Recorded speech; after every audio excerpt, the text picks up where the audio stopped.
There are many places where weird or uncommon conversions emerge in the world. One may of course know of the various Middle Eastern conflict and the myriad of technicals we've seen from there.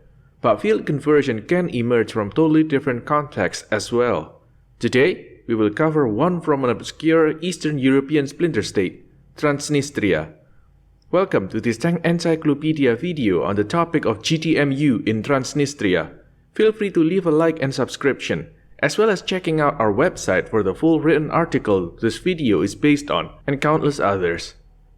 The GTMU being the Soviet Army designation, it is referred to as GAZ-73 by the manufacturer, Gorky Automobile Plant, is a small tracked vehicle which entered production in the Soviet Union in 1971. The vehicle is based on the previous GTSM or GAZ-71, a fully tracked but unarmored tractor or prime mover with 6 road wheels. The GTSM itself was based on the previous GTS or GAZ-47, a vehicle of similar purpose from the mid-1950s. In comparison to the GTSM, the GTMU was shortened to have 6 road wheels but adopted a fully armored body with an all-round thickness of 6 mm. The vehicle is best described as a small and light multi-purpose mule with a loaded weight of 5.8 tons on average, a length of 5.15 meters, a width of 2.47 meter, and a height of 1.7 meter. The movement of its tracks provides amphibious capabilities and is powered by a V8 115 horsepower liquid-cooled engine, giving it a fairly high power-to-weight ratio of 26.24 horsepower per ton. The vehicle uses a torsion bar suspension with a front sprocket. There is no rear idle wheel, with the road wheels furthest to the back playing the role of keeping the track tensioned. The vehicle is able to reach about 55 km per hour on roads and 5.5 km per hour in the water. In the Soviet Army, the GTMU could be used as an armored personnel carrier. In addition to a crew of 2, a driver and a commander, it could carry 8 infantry dismounts in a rear compartment. However, with no armament to speak of, firing ports were present in the infantry dismount compartment though, and little armor protection, the vehicle was far less optimal than the various PTRs for this role, and this was not its main intended usage. The GTMU was to serve as a prime mover, which could, for example, tow 85mm D44 or 100mm MT12 anti-tank guns or mortars. The vehicle could also be employed for a large variety of specialist use, including by border guard units and as an electronic warfare vehicle with radar jamming devices or a surveying vehicle, with a larger compartment being used to house specialist equipment. Overall, the vehicle served as a formidable multi-purpose mule, not too different from the pre-war T-20 Komsomolets or the post-war ATP in a general role, though adapted for a much more technological and communication-based conflict. The Transnistrian Moldavian Republic, better known as Transnistria, is a breakaway state located in the internationally recognized territories of the Republic of Moldova, on the eastern side of the Dniester River, along the border with Ukraine. It seceded from Moldova during the dissolution of the Soviet Union, due to its ethnic makeup, including a large number of Ukrainians and Russians who did not want to be a part of the Moldovan state. The unrecognized States Army has relied on leftover Soviet equipment from the former 14th Guards Army, which was based at Transnistria's capital of Tiraspol, to equip its formations. The GTMU was in service in considerable numbers with the 14th Guards Army, with its headquarters in Tiraspol, Transnistria. Considering its location around the Dniester, the use of various engineering and multi-purpose vehicles was not lost on this particular army. During the breakdown of the Soviet Union, Transnistria affirmed its independence from Moldova due to conflicts over the prevalence of the Moldovan language and ethnicity. Though officially not involved, the 14th Guards Army often opened its warehouses to Transnistrian forces, gifted them equipment or trained them. From this source, Transnistria is thought to have obtained a fleet of 1 or 2 dozen GTMUs, though exact numbers are unknown.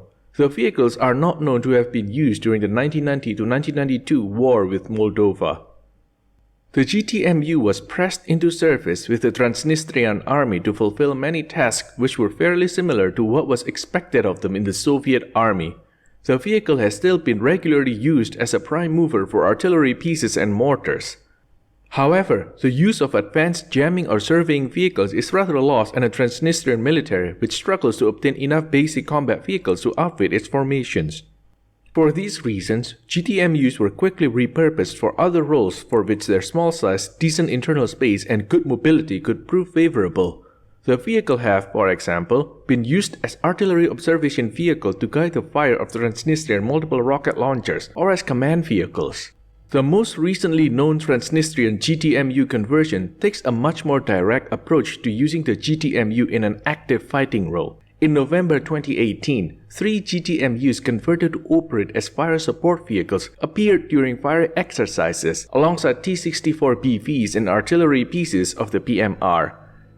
The vehicle received a 73mm SPG-9 to the center right of the vehicle. This is a recoilless rifle which has been in service of the Soviet Army from the early 1960s and uses the same 73mm projectile as the Grom main armament of the BMP-1 and BMD-1.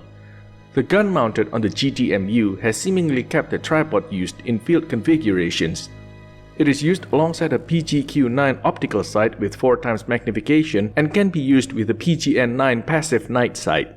A number of different armor-piercing projectiles exist for the gun, all hit FS and 920mm long. The earliest, the PG-9 or PG-9V, is fired at 435 meters per second and contains 322 grams of hexagon, ensuring an armor penetration of 300mm at all ranges. A further development, the PG-9N, traded the hexagon for 340 grams of the OKFOL 3.5 explosive mixture, achieving an armor-piercing performance of around 400mm. The most effective shell, the PG-9VNT, has a tandem warhead and is thought to be able to penetrate up to 550mm or to retain armor-penetrating capabilities of 400mm after going through explosive reactive armor (ERA) plating, which would have stopped older projectiles, though it is slower at just 400 meters per second. It is unknown whether Transnistrian forces have any of these more advanced shells in stock though. The crucial issue of all these armor-piercing projectiles is their low velocity and effective range, connecting hits becoming particularly difficult after about 700 to 800 meters and mostly based on luck over a kilometer. Ranges at which vehicles armed with higher velocity guns, including autocannons, can be expected to be using them if the terrain allows to. The rate of fire is also fairly limited at 5 to 6 rounds per minute with a well-trained loader. The armor-piercing capacities of 73mm projectiles can be lacking against modern main battle tanks, but the Moldovan army, Transnistria's most likely opponent, does not field anything with stronger armor than a BMP-2, which would be easily penetrated by any armor-piercing SPG-9 projectile. Explosive shells also exist, with a standard OG-9V containing 735 grams of TNT fired at 316 meters per second. On the Transnistrian vehicle, from what has been observed, because of the location of the gun, 2 crew members have to operate it in quite a precarious position. The loader operates behind the rifle in an uncomfortable position, with a foot on a metallic bar located behind the rear of the vehicle's hull, which presumably can only be used when the vehicle is stationary. The gunner reaches from a hatch on the left side of the vehicle to fire the weapon. The vehicle likely comprises a crew of either 3 or 4. Driver, loader, and gunner, with the presence of a commander up to debate. The infantry compartment at the rear of the vehicle has likely been recycled to hold a potentially considerable quantity of 73mm projectiles, which would allow for the vehicle to continue fighting for extended periods of time, though the precarious crew positions and very low survivability due to the mere 6mm of armor protection of the vehicle would be the biggest obstacle to overcome in this regard. The vehicle shown during the November 2018 exercises did feature some camouflage nets, which do suggest awareness of the weaknesses of the vehicle's armor protection and intended use of the vehicle in ambush or defensive positions. On the positive sides of things, the amphibious capacities of the vehicles are likely to be appreciated by the Transnistrian army, seeing as the border with Moldova is mostly placed on the Dniester, which the GTMU-based vehicle could cross without having to depend on bridges. The GTMU fire support vehicle is one of several Transnistrian conversions and creations which have popped up in the 2010s. Testimonies of the struggles of the unrecognized state to modernize its armored forces. Imports of foreign armored vehicles are almost impossible from Transnistria, which is not formally recognized by any state, despite deep ties to Russia, and the breakaway state largely has to make do with what it has modified from captured 14th Guards army stocks. In this regard, the creation of the GTMU fire support vehicle makes a lot of sense. When observing the vehicle, one may at first see it as a horrible conversion with poor operating position and which aims to bring into combat a vehicle of which the armor protection does not exceed 6mm, making it extremely vulnerable against any weapon with some anti-armor capacities. However, these conversions essentially allow the Transnistrian army to extend the size of its mobile firepower, which otherwise is limited to the number of more classic vehicles it inherited and is able to maintain. It speaks of Transnistria's ingenuity, but also desperation. This concludes Tank Encyclopedia's video on the GTMU in Transnistria. We hope you liked it.